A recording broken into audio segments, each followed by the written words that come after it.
These questions did not exist until 2002 2003. In fact, if you go back in time, you will find that just a moment.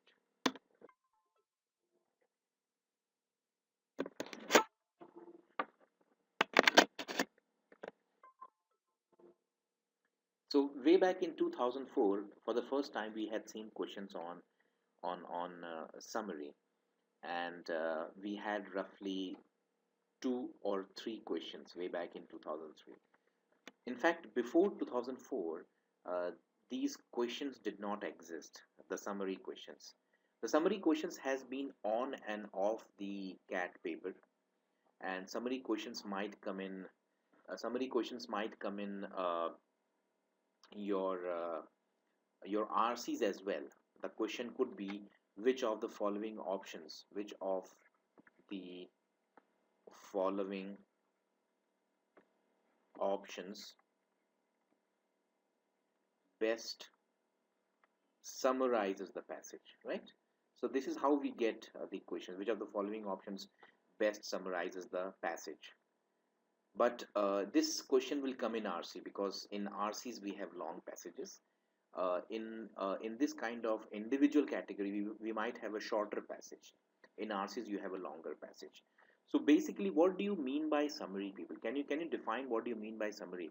By summary, we basically mean the summing up. Summary means the summing up. The summing up of the critical ideas. This is very important because if you miss on any of the critical ideas, then it is not a summary. So first of all, when you look when you come across summary questions, you must know that the summary is about the summing up of the critical ideas, and secondly, there must not be any distortion of information. This is very common in some of the CAT questions. You will find that the passage has been given to you, it has n number of sentences, and the information conveyed in the option has been somehow, it has been distorted or tweaked. So either you tweak it, or you might distort it, or you might misrepresent, correct? These are some of the things that might happen in the option. So you must ensure that the summing up is of the critical ideas. There is no distortion of any kind of information. There is nothing that has come from outside. When I say come from outside, means something which is not given in the passage, but you have added an extra element, and therefore the summing up or the summary could go incorrect. So you must keep certain things in mind. The first thing is that the summing up must be of the critical ideas. The second thing is there must not be any distortion of information, because the moment you distort the information, for example, suppose if I make a statement that uh, uh, suppose if I say that uh, paying taxes on time is a good thing, right? That means if I say paying taxes on time is a good thing, that means I'm giving my opinion, right? You should pay taxes on time. But suppose if I say the government says that paying taxes on time is a good thing, that means it is the government that says paying taxes on time is a good thing. It is not my opinion. So one of the options will say that the author says that paying the taxes should be paid on time. The author has not said that the taxes should be paid on time. It is the government that says that the taxes should be paid on time. So you must understand the slight differences between the options. So if I have to recap what exactly summary is all about, the first thing is the summing up of the critical points. If you miss any of the critical ideas, then you have missed on the summary. There must not be any kind of distortion of information. That is very, very important. The moment you distort the information, you have gone wrong. The third thing is there is nothing that has come from outside. Everything must be from within the passage. No extra information should come in, right? And secondly, there should not be there should not be any misrepresentation.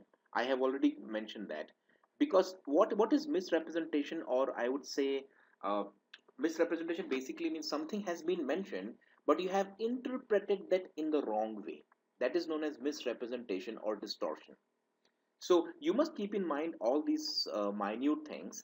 And when you get the options, people, you must learn to compare the options. I always tell my students that the best way to get every question correct in verbal aptitude is by comparing how is A different from B, how is B different from C, how is D different from A. The moment you start questioning yourself, you will find that there are certain differences, and then you say, are these differences vital or not? If the differences are vital, then you will get to know how relevant this difference is to what is given already in the passage. So if this difference is not at all visible in the passage, then basically the one that does not have that difference becomes the right answer. And this practice should be there not only in your summary questions, but also in the RC questions, because you need to eliminate to arrive at the right answer.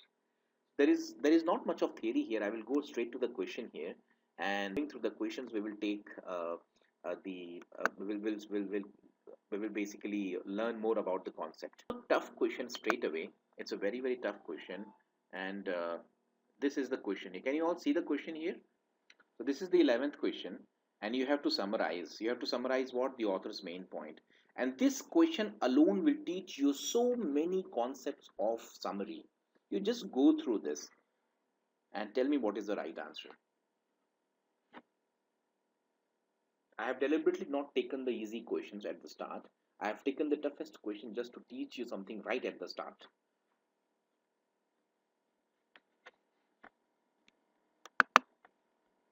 Let's look at the first option now.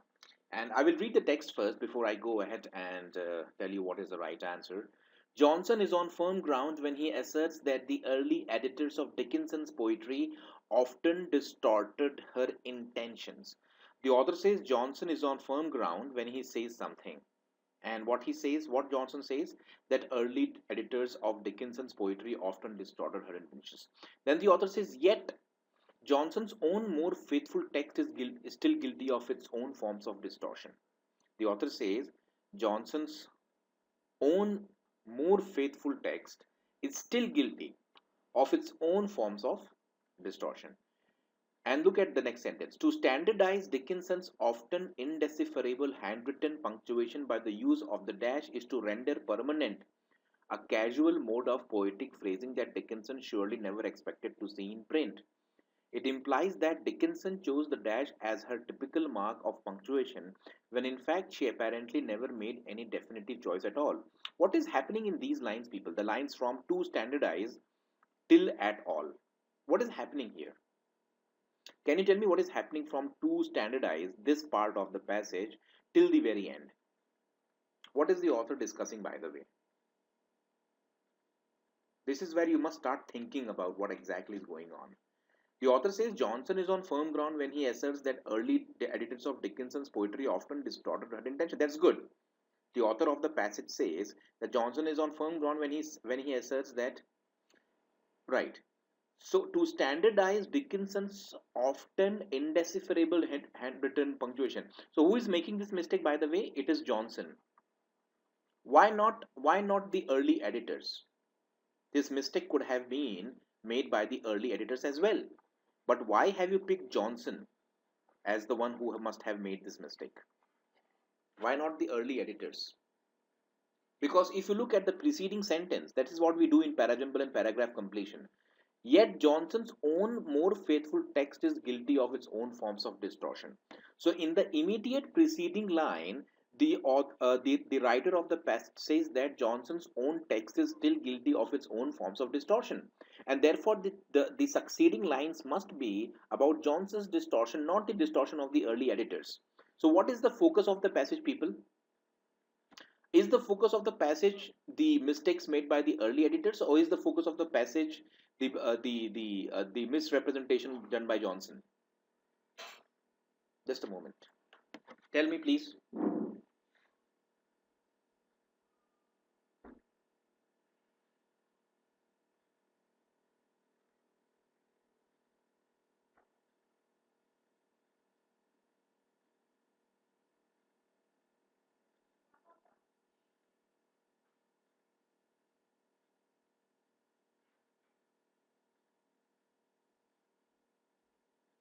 So people say the misrepresentation by Johnson is basically the main point of the passage. Now look at option A.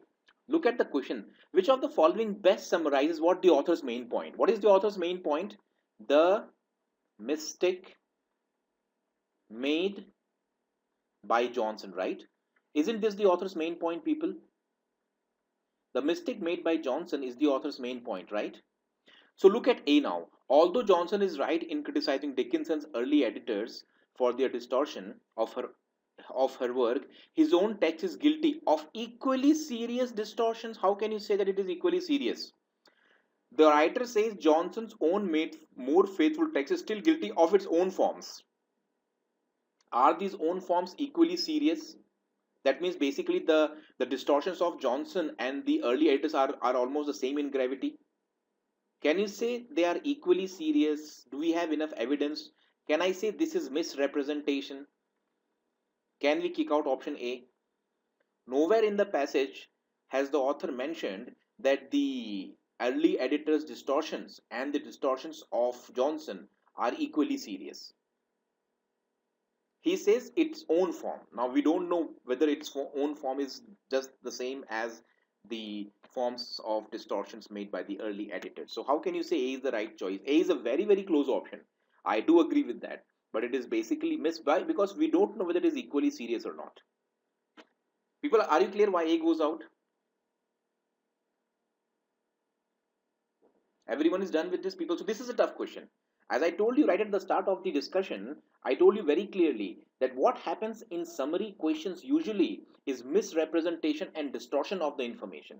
And you must be very smart to catch that misrepresentation or that distortion given in the options.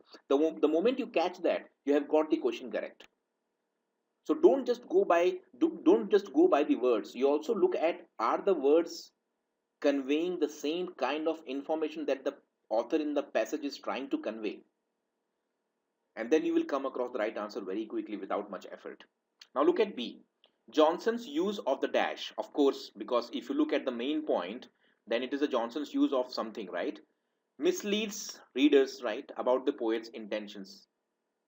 Look at this. She apparently never made any choice at all. That means basically Johnson's use of the dash is misleading the readers. Why? Because Dickinson never had this kind of thing in mind. So I can hold B. Why? Because there is nothing questionable in B.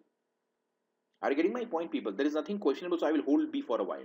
I will go to C. Because Dickinson never expected her poetry to be published, virtually any attempt at editing it must be. Uh, I mean, is the main point any attempt at editing must run counter? Any attempt at editing? How would you justify these words? Tell me. Any attempt at editing, I would kick out option C straight away. His study of the materials lacked thoroughness. D also goes out.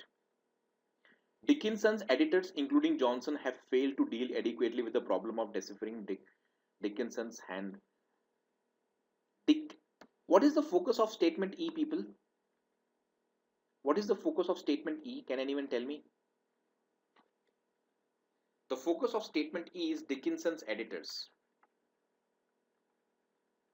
Dickinson's editors is the focus. While the focus of the main point of the passage is not, look at the question. Which of the following best summarizes the author's main point? The author's main point is the mistake made by Johnson. So how can you say E is the right choice? The best option is B. People, are we clear with this? Everyone? Now this is the way you must analyze people. You will get the answer correct. One good question is enough to teach you all the basic concepts of a particular topic. One good question. That's why I started with the toughest question of all the questions here. You might wonder, sir, why is E wrong? E is wrong because the focus of what is the subject of the sentence? The subject of the sentence is Dickinson's editors. Johnson has become secondary. But the main point of the author is Johnson's mistake, not the Dickinson's editors, right? And that's why E goes out. B is a better choice.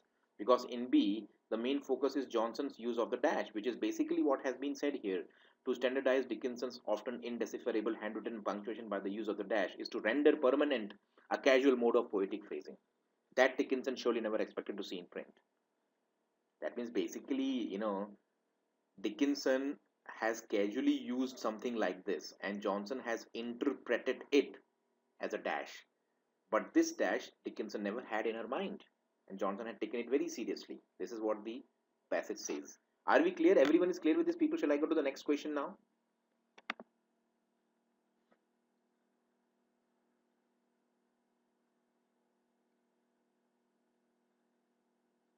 I will give you one of the tough questions which came in CAT 2004, and you will see that how tough questions are, right?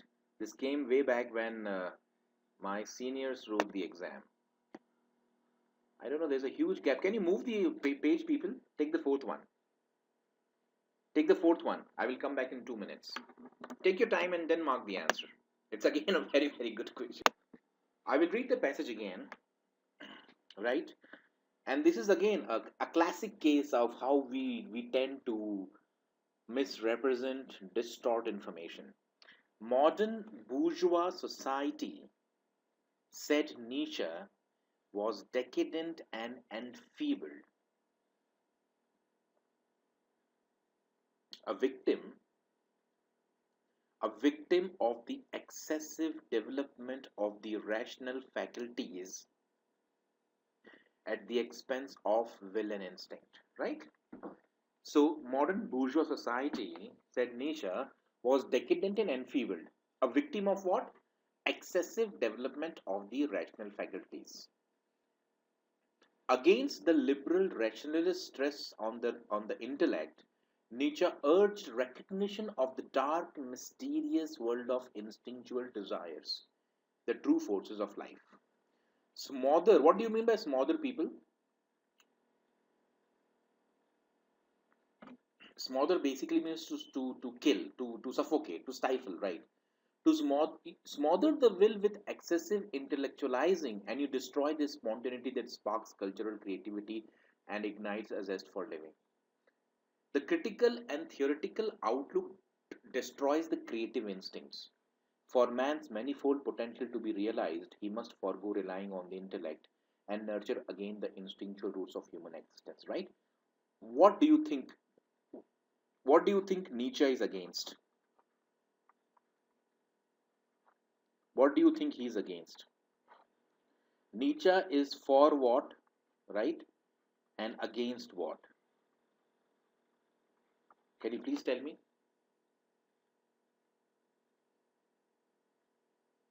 Because if you get this, you will get the answer. Nietzsche is for what? He is against what? He is against intellectualization. He is against intellectualization. He is for what?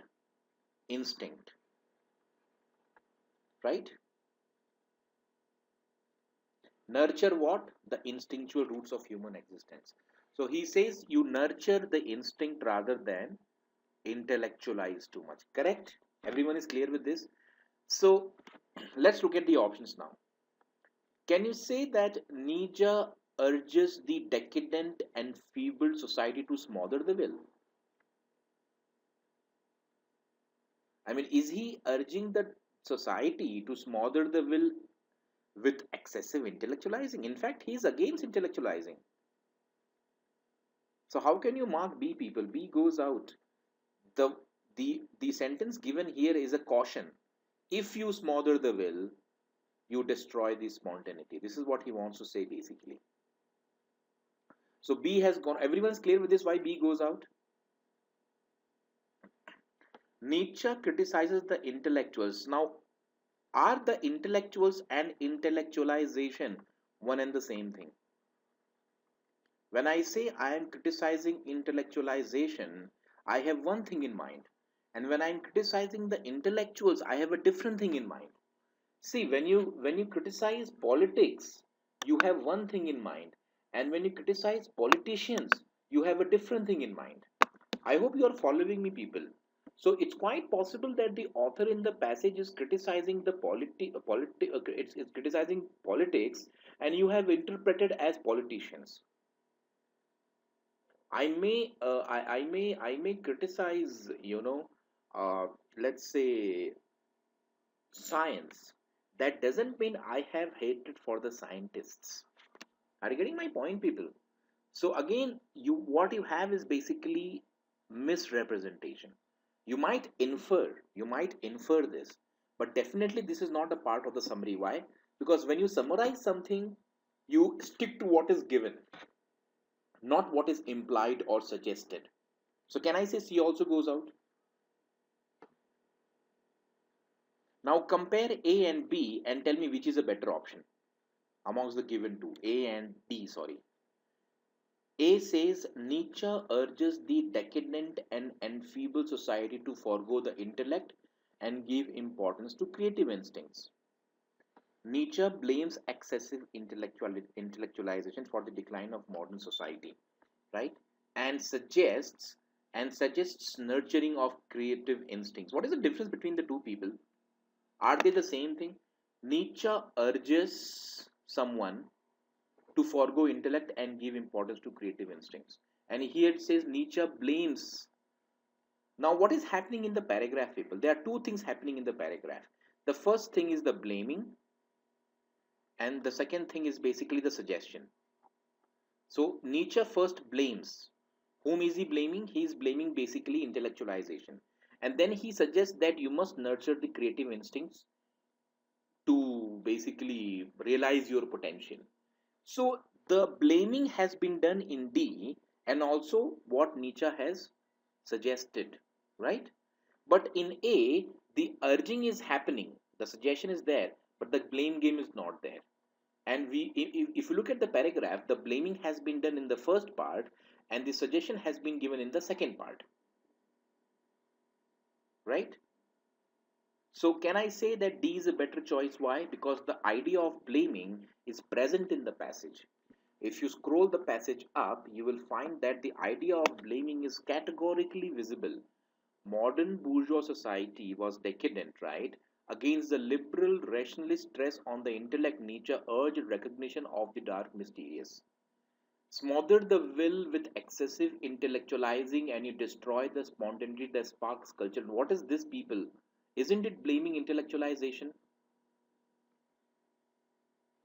The critical and theoretical outlook destroys the creative instincts. So if you look at these three sentences, aren't the blaming done here? Everyone is clear why D is a better choice? It's a very, very tough question, people.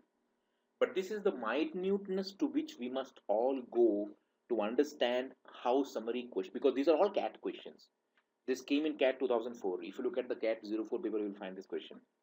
And in those days, many of the institutes had given wrong answer. They themselves could not guess why A is better, why D is better than A. And when the CAT announced its answer key, because in those days we had the pen and pencil format, then CAT announced that the right option is D and not A. And many of the coaching institutes had marked A as the right answer. But A is not the right answer. Why? Because A is incomplete. It is not completely capturing the essence of the text. Everyone is clear with this, people?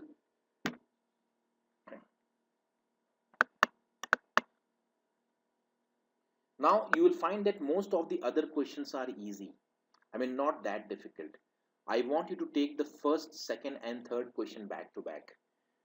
You have around 7 minutes with you.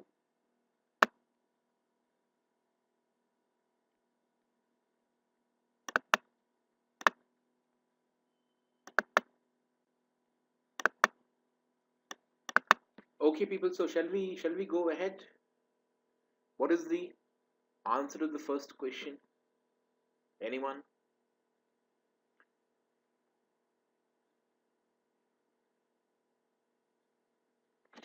People have marked B for the first question.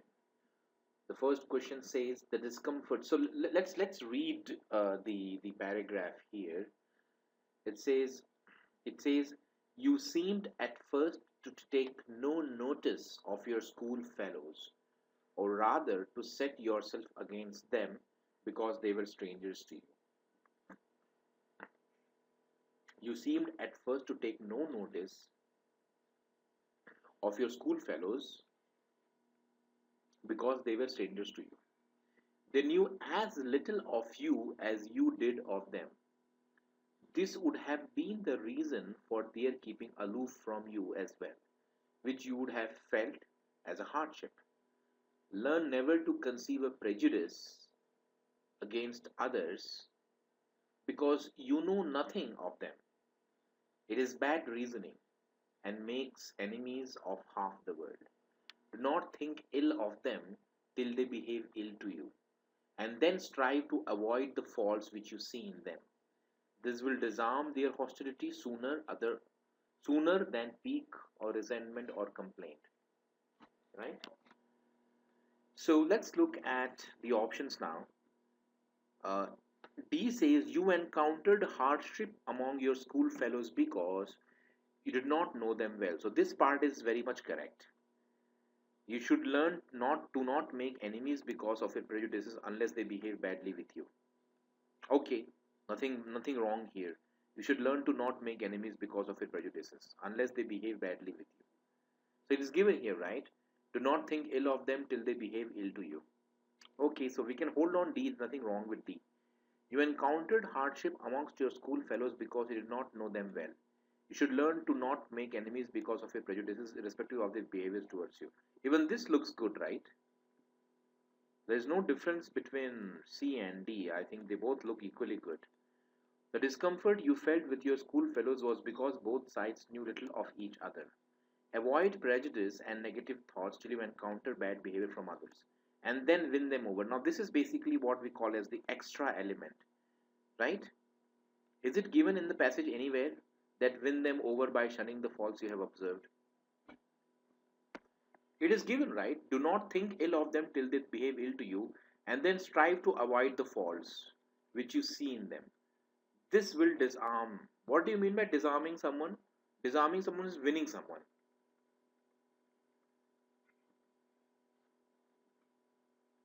When you are armed, you are hostile. When you disarm, you become basically friendly. That's why people say armed men enter the cabin.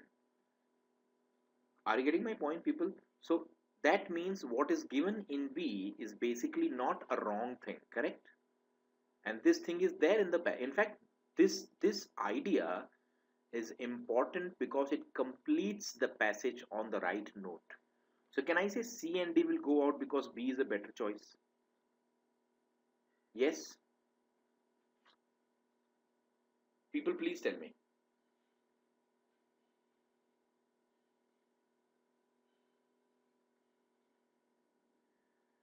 Now look at A versus B. The discomfort you felt with your school fellows was because both sides knew little of each other. You should not complain unless you others. Same problem. So what you have in C and D is what you have in A.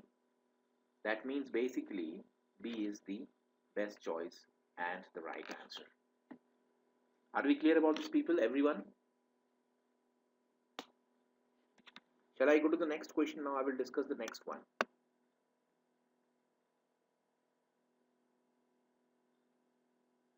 There's a huge gap in this. What is the answer for the second one, people?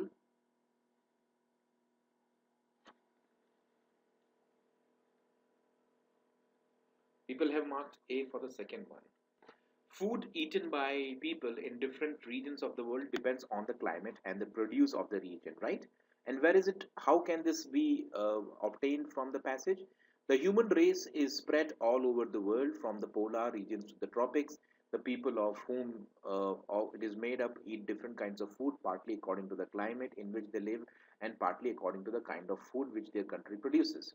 In hot climates, meat and fat. So basically, food eaten by people in different regions of the world depends on the climate and the produce of the region, and varies from meat and fish in the Arctic to predominantly grains in the tropics, right?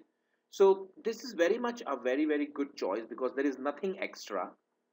There is nothing extra. It is crisp and up to the point. There is nothing. There is no distortion or there is no misrepresentation, right? And there is nothing that has been left out. Because if you look at all these are nothing but examples. India, Europe, Eskimo, right? So it says here that and varies from meat and fish in the Arctic to predominantly grains in the tropics. So A is the best choice, right? Look at B now. Hot climates require people to eat grains, while cold regions require people to eat meat and fish. This is again a good thing, but eating part is fine. But what about the first part of the passage?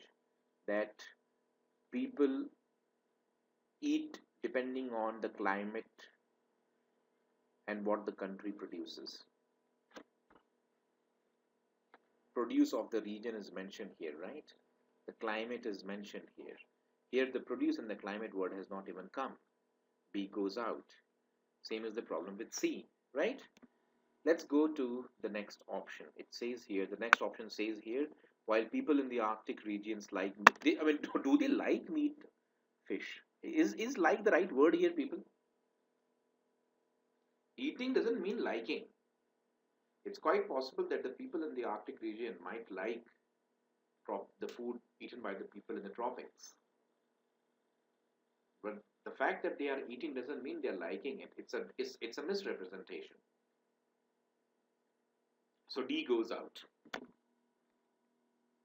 Let's look at the next question now. What is the answer for this one, people? Third one.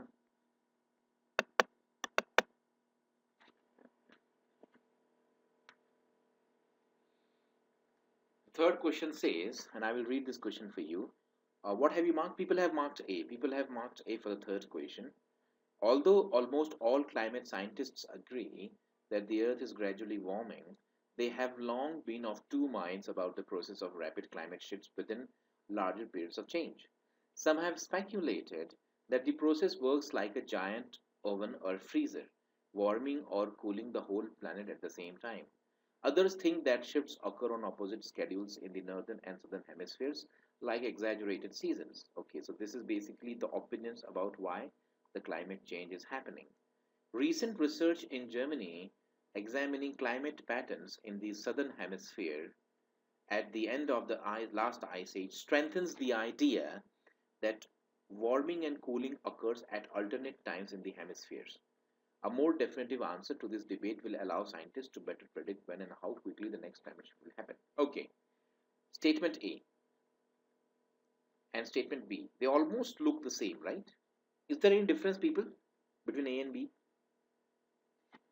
Scientists have been unsure whether rapid shifts in the Earth's climate happen all at once or on opposing schedules in different hemispheres. Scientists have been unsure whether the rapid shifts in whether rapid shifts in Earth's climate happen all at once or on opposing schedules, right? So again, absolute perfection. Research will help find a definitive answer or finding a definitive answer. So do you think research will help find a definitive answer?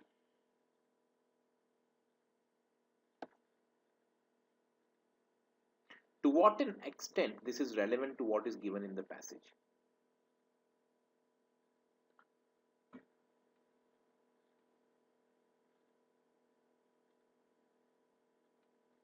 The author says a more definitive answer. The recent research in Germany, it says here recent research in Germany examining climate patterns in the southern hemisphere at the end of the last ice age strengthens the idea that warming and cooling occurs at alternate times. But then the definitive answer, will it come from research? I mean, is this point relevant? Research will help find a definitive answer. The author has simply said a more definitive answer to this debate will allow scientists to better predict. Whether this definitive answer comes from research or not is not clear to us, right, people? So A would go out. B is a better choice in that case. Are we getting people? See, understand this is how the distortion happens. This is precisely how you're going to lose your way in the mocks. If at all you reach at that's what I tell the students that when you come to the options, you have to get to the details of things. Only then you would learn to eliminate and get the right answer. So we have eliminated A and we have chosen B. Now C says research in Germany will help scientists find definitive answer. This is outrightly bad. Research in Germany, as if research will help find goes out, then how can research in Germany be there? And again, this is not relevant. So B is the best choice and the right answer. Everyone is clear with this, people? The fourth one we have already done. Take the fifth one, people. Take the fifth. This Nirav has marked D. Now let's look at this question here. Local communities have often come in conflict with agents trying to exploit resources at a faster pace for an expanding commercial industrial economy. More often than not, such agents of resource intensification are given preferential treatment by the state through the grant of generous long leases over mineral or fish stocks, or the provision of raw material at an enormously subsidized price. With the injustice so compounded, why is it compounded? Right? Why is it compounded? Because first of all, there is conflict, and secondly, there is some kind of preferential treatment. Correct? With the injustice so compounded, local communities at the receiving end of this process have no recourse except direct action, resisting both the state and the outside exploiters through a variety of protest techniques. These struggles might perhaps be seen as a manifestation of a new kind of class conflict, right? So look at now D. D says local communities have no option but to protest against agents of resource intensification. And are they creating a new type of class conflict? Or is it resulting in a new? Look at the difference between the two words, people. If you are good in observation, then you will find that are they creating a new type of class conflict, or is it resulting in a new type of class conflict? People, please tell me the difference between the two.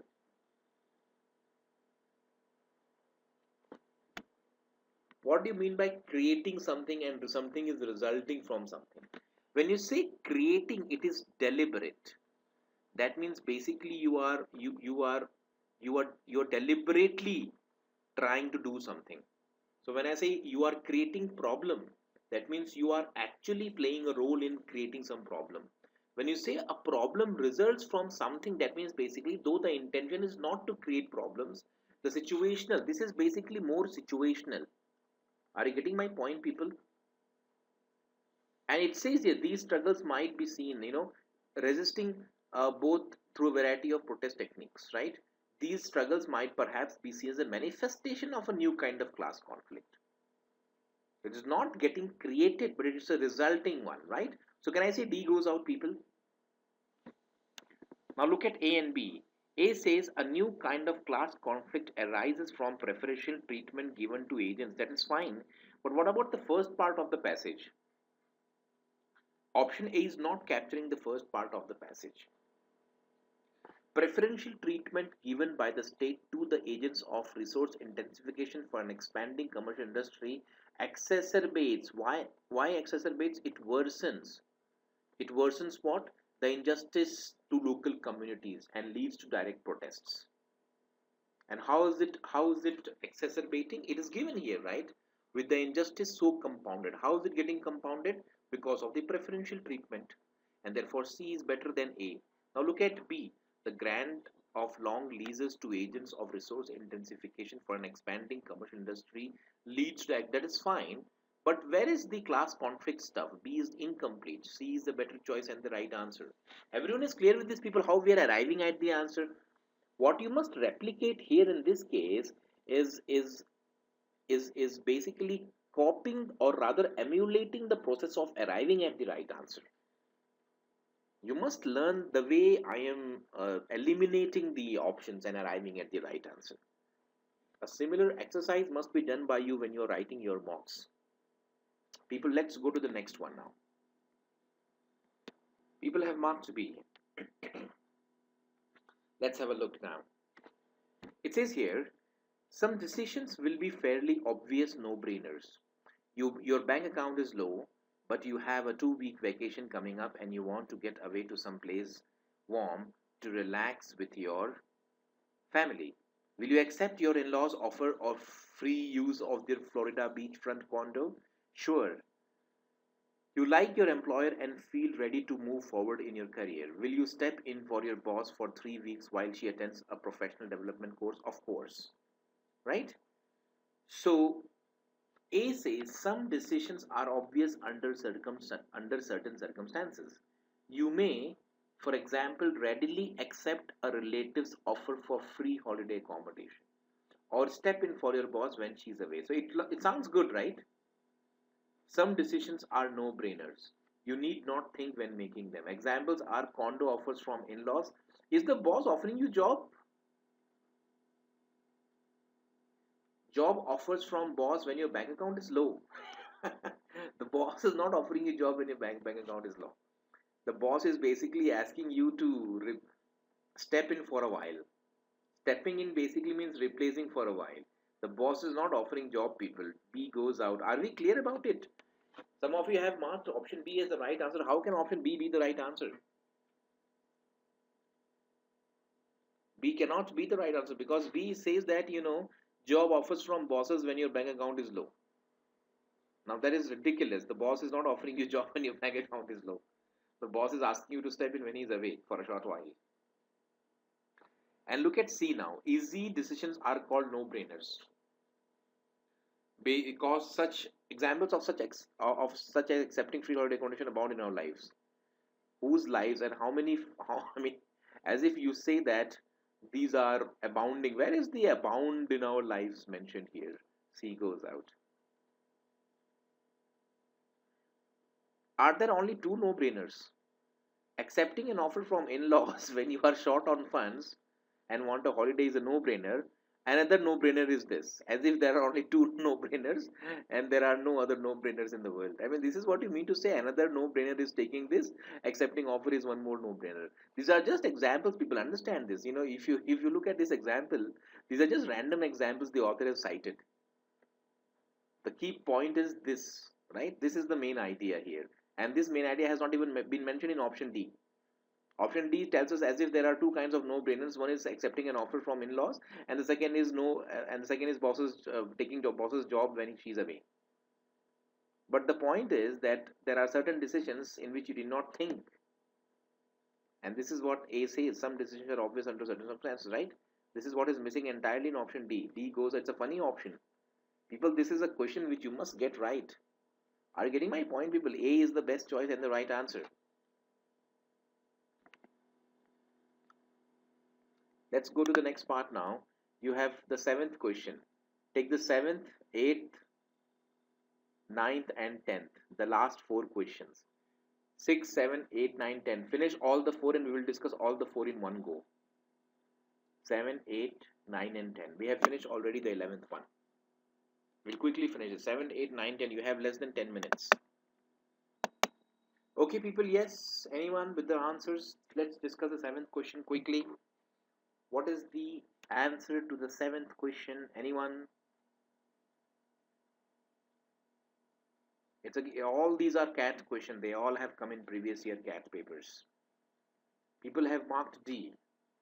Most of you have marked D. Physical inertia stops your body from moving.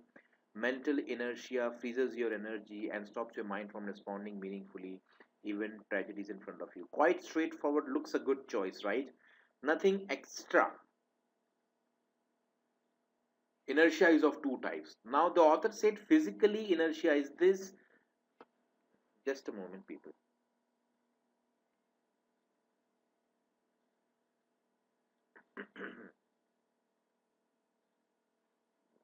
Okay, I'm back.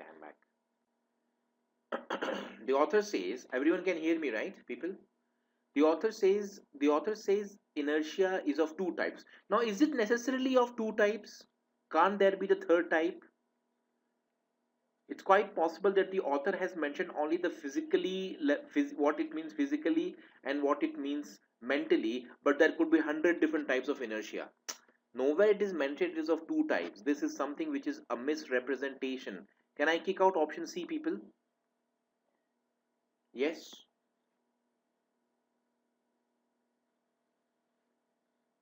What about the physical part of inertia? B does not even capture that. And A says inertia makes your body and mind sluggish. They become insensitive to tragedies. How the mind can become insensitive to tragedy, but how can the body become insensitive? They basically means what? Both the mind plus the body, right? The mind can be insensitive to tragedies. How can the body be insensitive? So how can you use the pronoun they here?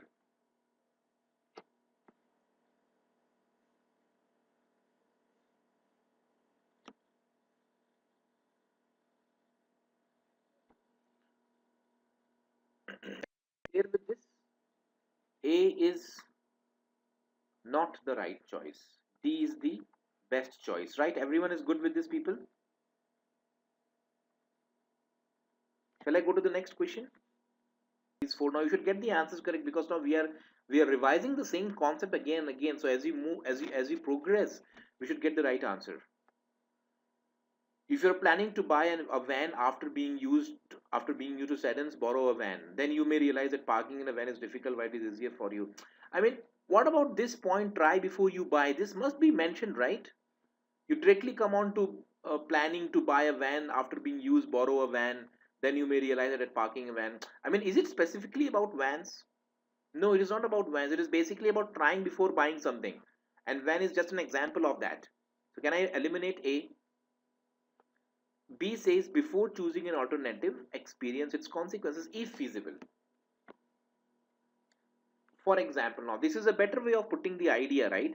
Because the author has used the example of vans as the author has mentioned vans as an example. He's not focusing on vans specifically. Always try before you buy. You are bound to discover. Is it? I mean, are you surely bound to discover many consequences? What do you mean by bound? It means you will definitely discover many consequences. It's quite possible you may not discover any consequences. This would vary from person to person, right? So how can you mark C? People, are you following me?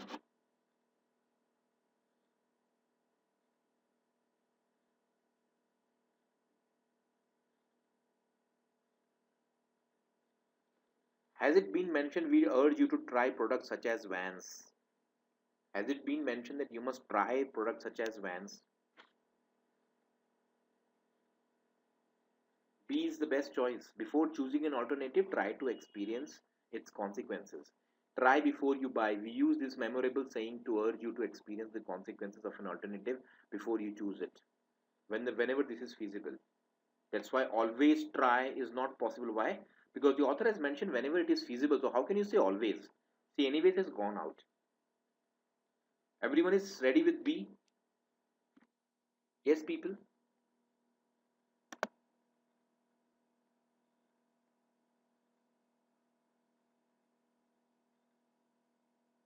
What is the ninth choice, people? The ninth answer? Yes. What is the answer for the ninth one? Anyone? People have marked B. Everyone seems to have marked B. B says shipping companies should determine the primary focus of their maintenance. Focus on cost minimization may reduce visible costs, but ignore greater invisible costs and impair service quality. Okay, it sounds good. Now, what is wrong with A? They should focus. Has the author said they should focus on something? Has he said is bound to lower the quality? Has he said should focus on quality level man improvement? The author has said the shipping company should determine. Look at the start of the paragraph and you will get the right answer. I will read the paragraph for you. The author says it is important for shipping companies to be clear about the objective. The author says it is important for companies to be clear about the objectives for maintenance and materials management. Often when certain, just a moment. He says often when certain systems are set in place, the cost minimization objective and associated procedure become more important than flexibility required. The problem really arises since cost minimization tends to focus on out of pocket costs, which are visible, while the opportunity cost, often greater in value, are lost sight of. The author says you should be very clear. He doesn't say that you focus on this or focus on that. He said you must be very, very clear about your focus.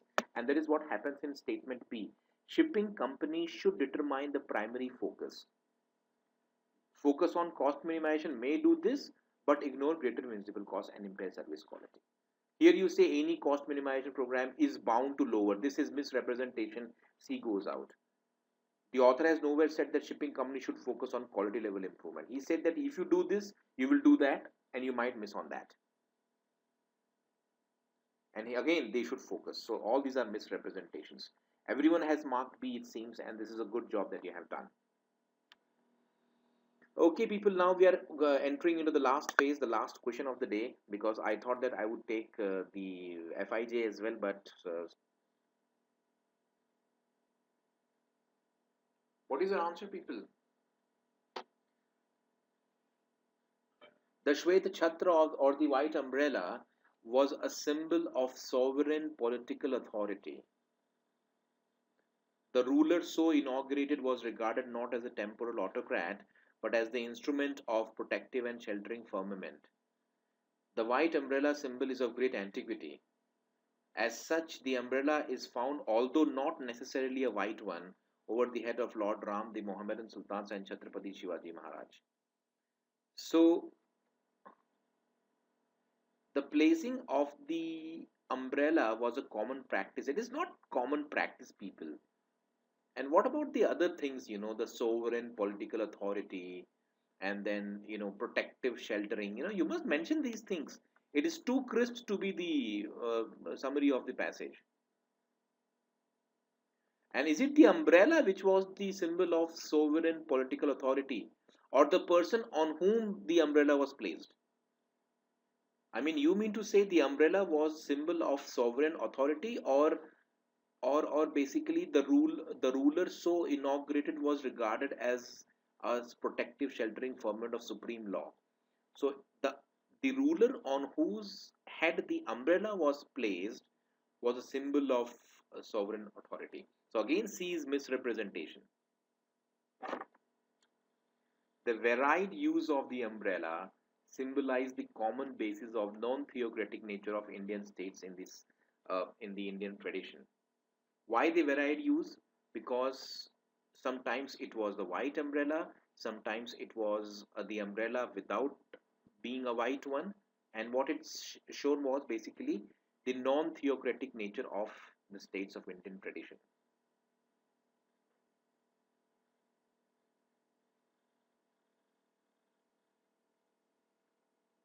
The white umbrella represented the instrument of firmament of, again, this is basically the autocrat. I mean, the ruler on whose head the white umbrella was placed. So we have definitely eliminated A and B as the answer choice. We are left with C and D. And then C says the umbrella, not necessarily a white one, was a symbol of sovereign political authority. The varied use of the umbrella symbolized the common basis of non-theocratic nature of the states in Indian tradition. The Shwet Chhatra or the white umbrella was a symbol of sovereign political authority, right, placed over the monarch's head at the time of the coronation. The ruler so inaugurated was regarded not as a temporal autocrat, but as the instrument of protective and sheltering firmament of supreme law. The white umbrella is of great antiquity, and its varied use illustrates what? The common basis of non-theocratic nature of states of Indian tradition. As such, the umbrella. So, the varied use of the umbrella basis of non-theocratic nature of the states in Indian tradition. Now, people, if you look at option C and D, they are very close. In fact, option C says the umbrella, not necessarily a white one, was a symbol of sovereign political authority. Right? And then D says the varied use of the umbrella symbolized the common basis of non-theocratic nature of states in the Indian tradition. So varied use of the umbrella, it is given here in the passage, and statement C is also given in the passage, the umbrella not necessarily a white one. But is it Is it the white umbrella? I mean, people, do you see the distortion in statement C? Statement C says the umbrella was a symbol of sovereign political authority, but it was the white umbrella which was a symbol of sovereign political authority. The other umbrellas is not mentioned as such. That's why statement D is quite about that. It says the varied use of the umbrella. Statement C goes a little wrong. It says the umbrella, but it is not the umbrella. It is the white umbrella which was a symbol of sovereign authority. About the others, he simply says we can see the umbrella over the head of Lord Ram, Mohammed Sultan, and Chhatrapati Shivaji.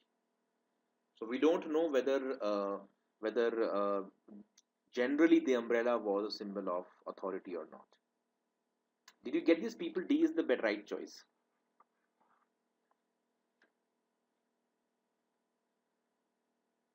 It says the varied use of the umbrella symbolize the common basis. So at least it is not a misrepresentation. D is a misrepresentation.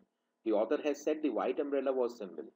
And then the general umbrella was found on the heads of the Lord Ram, the Mohammedan Sultan, and Chhatrapati Shivaji. It is very tough, but people, this is what you understand, you know.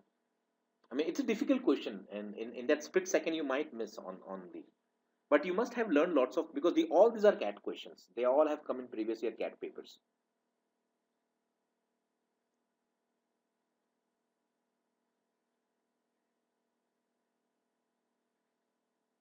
Look at what is given here.